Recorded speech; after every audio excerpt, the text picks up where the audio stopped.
We're in dialogue with Vasant Sanzgiri. He is the group head HR of Shapoorji and Pallonji, and somebody we've worked with for many years, and I have a lot of respect for. We've been seeing a challenging environment in the real estate environment, even infrastructure for that matter, even before COVID, and now COVID has only exacerbated it. Um, do you have any predictions of what's what's going to be the future for this sector? Well, I asked this question to our CFO in some other context, and he says, "Well, I've learned a lot, but I don't know astrology." So, tell me, it's very difficult to predict or make a statement on the future. But definitely, if you see the trends that are emerging, okay, uh, I think there is positive traction towards investing in a house. It is a fundamental need of every human, of course, but things have changed, and you have the whole spectrum from the affordable segment to the middle of the range to the luxury at the other end. So in this particular segment, there is definitely significant traction. Companies today, real estate companies today, again, it depends a lot on the brand equity that you have, the products that you have made in the past, your commitments to quality and time, which then determine the force of attraction that has there with the people, the buyers. Today we do see that, and so therefore going forward, a lot is going to depend on how companies will respond to the changing needs of houses. So accommodation gets defined differently for different segments. And today, let's say in a city like Mumbai, where most of the families are nuclear families, there are a bunch of a whole lot of professionals.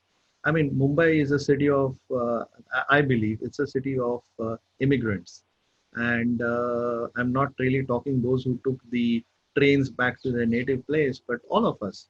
I mean, in some ways, 5 generations ago, my forefathers immigrated to Mumbai, and now I'm a Mumbaikar.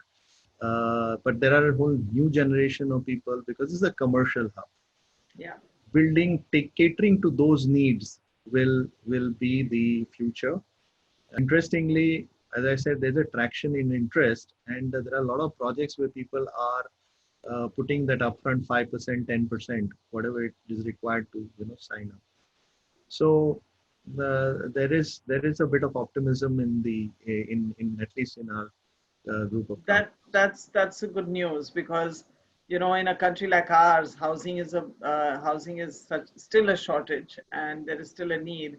It's about understanding what kind of housing and which segments are we catering to now, and that could involve changes of business model, and I guess in your industry with a migration of workers and, like I said, disruption of suppliers.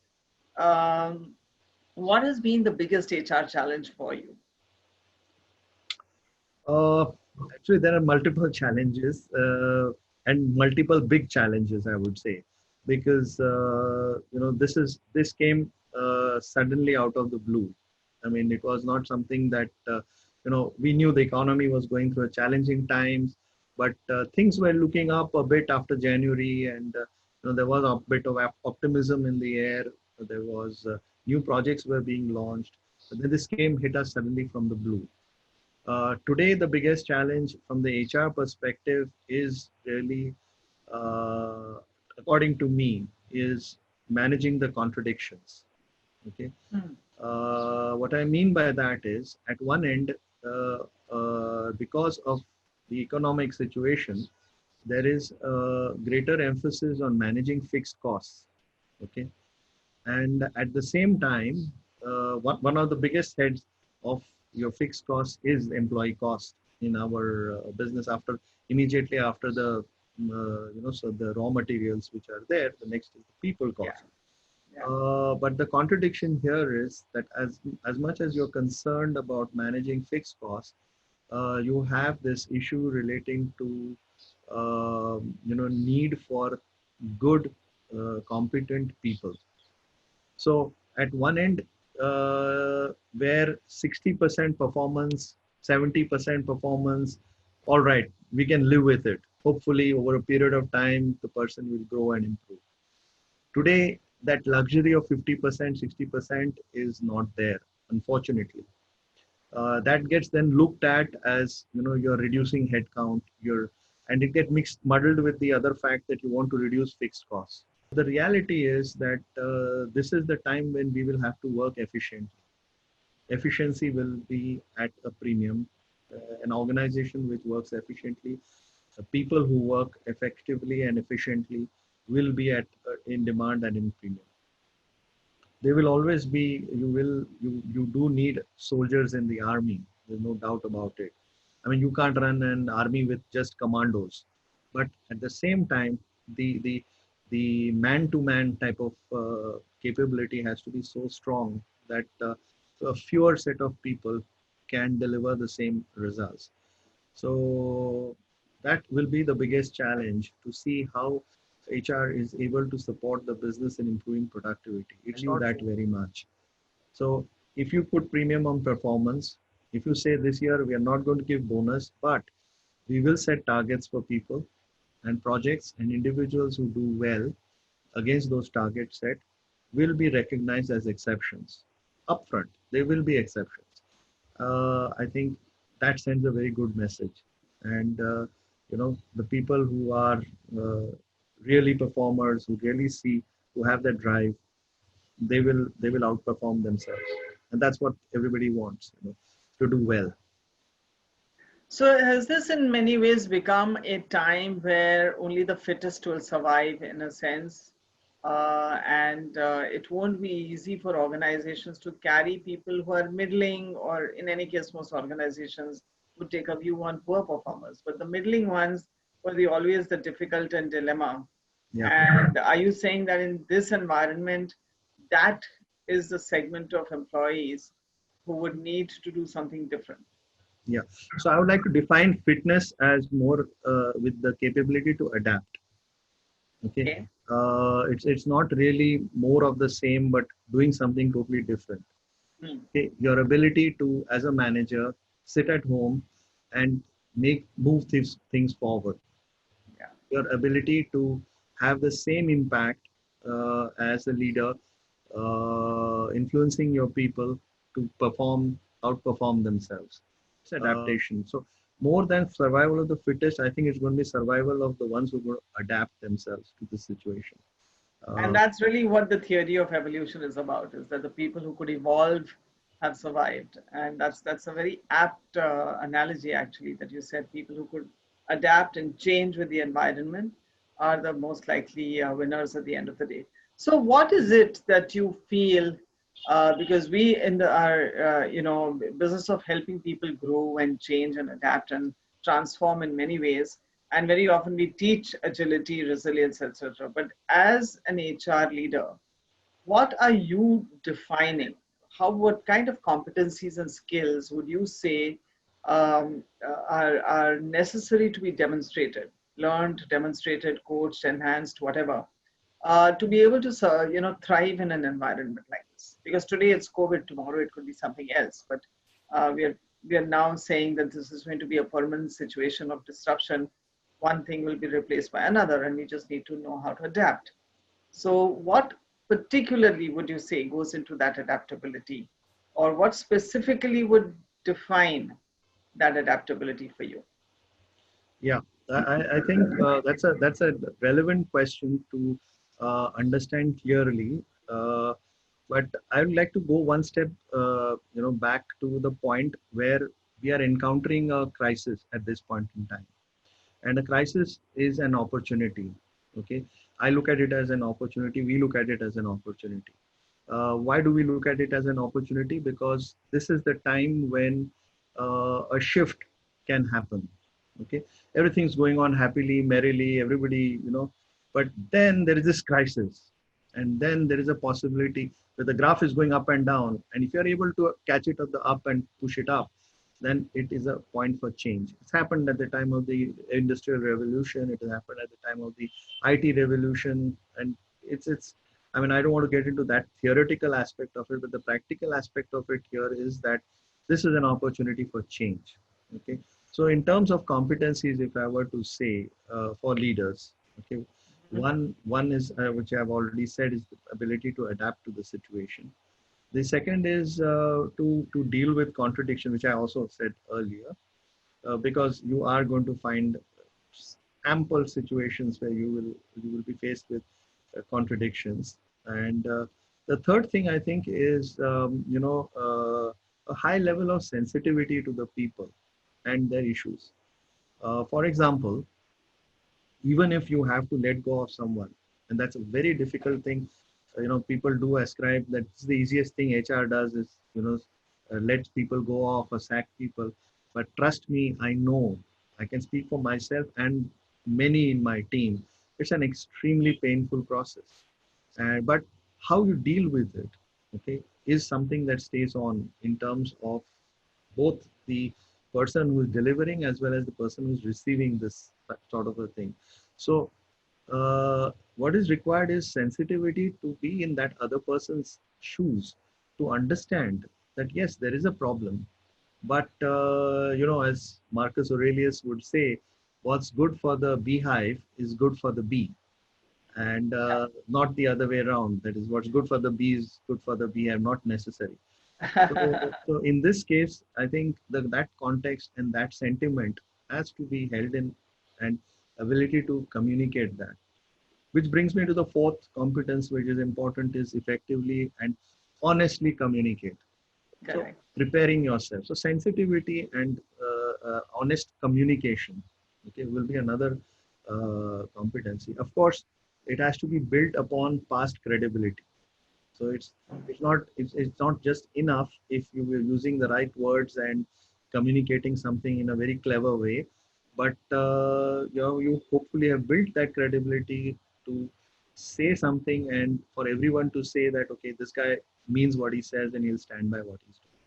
So I think that honesty, that expression of honesty has to come out in all the communication.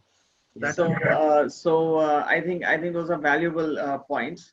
But tell me, in this, we talked a lot about working from home and remote and the ability to keep things moving, still being at home. One of the things that we have seen companies do is, especially in the initial period when there was just complete, it was so sudden and people were just kind of reacting blind to it. People were just saying, okay, fine, employees are at home, let's keep them busy, let's give them some virtual training programs or give some webinars and sessions to kind of, it was almost like keep them occupied strategy rather than really looking for any outcomes out of it. Um, but today, since we are talking and discussing with various clients and organizations, we are finding that they've got clarified in their thought process. They've kind of been able to articulate what sort of a response they have to this situation and what they're going to do about it. And so now this whole business of learning has become a lot more business relevant learning in a sense. And what are your thoughts about virtual learning, and what are some of the advantages of it? Do you see that we did not accrue earlier, or some of the opportunities on remote learning? it started very enthusiastically, 50, I mean, 100, 200 numbers, all that was going on. Then suddenly it dwindled, dwindled, dwindled, dwindled. So in the second and third phase, I would say in the second or third month, this died its natural death. Okay. And in these, while observing all this happening, we said that let's get on to something serious, like we would do otherwise, because we don't do training for the sake of training. It's not a KRA to do so many man hours. I don't Correct. measure training by man hours. I Correct. see by the outcome. Okay. And that's why I'm a very big fan of your presentation skills program. I was just telling Reshma that it is a program, it's like mandatory for all our middle management and above leadership programs. They have to go through it. And I have rarely, extremely rarely come where people have come back and said, oh my God, I've come back from this wasted my time. No, I mean, it'd be very unusual if somebody has comes with that type of feedback. Thank you. Everybody benefits. And these are not people who don't do presentations or don't pitch. or don't sell things, but they find that even helpful. Thank you. So, It is so fascinating. So just in terms of a conclusion, if I would ask you to, if there are two or three things that say in HR or L&D, things are going to change forever and that people have to embrace, what would you say they would be? I think definitely two areas where there will have to be deep thinking that will be required to be done is, there will have to be a higher level of customization. Okay. Mm-hmm. Uh, what what what we could do in the past was, put 30 people in a room or 25 people in a room and do a program, and then would be quite happy if about 8 or 10 would really walk out of that program with really significant what should I say, seeds planted in their minds. Okay. Now I think again efficiency is going to be the buzzword, or not going to be a buzzword, is actually going to be a action work, efficiency, and needs to be brought in by whatever interventions we plan. So the change is going to be, I think, in the area of customization. The second is going to be delivery, the mode of delivery. I think, and I'm as much as I'm a big fan of the virtual learning, the reality is that it has to be blended. There is no way you're going to have 100% virtual or 100% classroom. That is, I think, going to be very, very important going forward from the learning and development space is, you know, more uh, learning by doing rather than the sort of classroom in that sense. Okay. Yeah. So the blended aspect of it, which I was talking about, has, I would say, three parts. One is, of course, the formal part of it, which can be online. Some of the social aspect of it, which can be in a classroom type of a thing. And the third would be really where people use the technology of networking virtually plus physically to work together. So creating teams, uh, you know, creating, see, for us, that's why I call these cohorts that we have created. And this is a fantastic network that has now been created within the organization. And today, what seemed impossible 9 years ago, I've now completed 12 years in this group, and what seemed impossible 9 years ago, today is a demand from the business. We want this. This is how it should be. So thank you so much for that. But before we end, there's my favorite question to everybody. Is the famous book How to Win Friends and Influence People by Dale Carnegie had its gems of human relations principles. They're timeless, classical, and have changed millions of lives all over the world. Which one of these human relations principles of Dale Carnegie is your favorite? Is something that I hold very close to me, and has helped me in my life, and gives me good sleep at night, is this one which says, never try to get even with enemies. That's a very powerful one. Yeah. So, you know, the whole thing is, for me, uh, that resonates extremely well with me, because I believe uh, the so-called enemy, okay, if you really see it a little carefully, it's probably here within you. Okay. Yeah. And of course, there are crazy people in this world, but most of the people are not crazy. That's the good news. So, what is it that has made that person go crazy? That's one. And if that person's actions makes him look like an enemy to you, there is no need to get even. Look into yourself. See where, which are the, which are those, sort of dark spots that you have, which are those blind spots that you have, which are coming in the way of this person, building some sort of rapport relationship with you. Right. That's it. With honesty, sincerity in communication. Absolutely. This is the one which resonates with me, and I apply that in all my sort of aspects, facets, not just at work, but even outside. Fantastic, fantastic. That's a great one to pick and a lovely story to share as well. So thank you so much, Vasant. It's been a pleasure to have you on the Dale Dialogue, and thank you very much for coming. Thanks a lot, Ravi. It was great connecting up with you.